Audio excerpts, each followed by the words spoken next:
અમૂલ દૂધના ભાવમાં લીટરે ₹2નો વધારો. ચૂંટણી પરિણામ પહેલા મોંઘવારીનો બોમ્બ ફૂટ્યો. મધ્યમ વર્ગ માટે કમરતોડ મોંઘવારી વચ્ચે ભાવ વધારાનો વધુ એક બોજ આવ્યો છે. અમૂલે દૂધના ભાવમાં પ્રતિ લીટરે ₹2નો વધારો કર્યો છે. 3 જૂનથી લાગુ થયેલો આ ભાવ વધારો અમદાવાદ, ગાંધીનગર, ભરૂચ, સૌરાષ્ટ્ર, કચ્છ, ઉત્તર ગુજરાત, ખેડા, આણંદ, પંચમહાલ, નર્મદા જિલ્લામાં લાગુ રહેશે. ભાવ વધારાને પગલે અમૂલ ગોલ્ડ 500 મિલીલીટર માટે ₹32ને સ્થાને ₹33, જ્યારે 1 લીટર માટે ₹64ને સ્થાને ₹66 ચૂકવવા પડશે.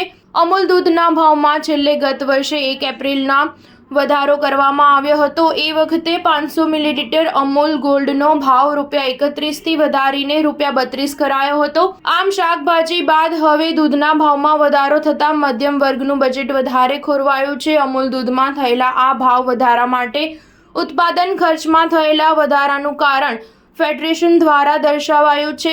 કૂદકે ને ભૂસકે વધતી મોંઘવારી વચ્ચે દૂધની કિંમતમાં થયેલા વધારાએ મધ્યમ વર્ગ અને સામાન્ય વર્ગના રોષની અગ્નિમાં ઘી ઉમેરવાનું કામ કર્યું છે. ઉલ્લેખનીય છે કે 1 જૂને જ રાષ્ટ્રીય દૂધ દિવસની ઉજવણી કરવામાં આવી હતી, જેના 24 કલાકમાં જ દૂધની કિંમતમાં ભાવ વધારો કરાયો છે. સ્ટાર ન્યૂઝ 7 હંમેશા સચ્ચાઈની સાથે.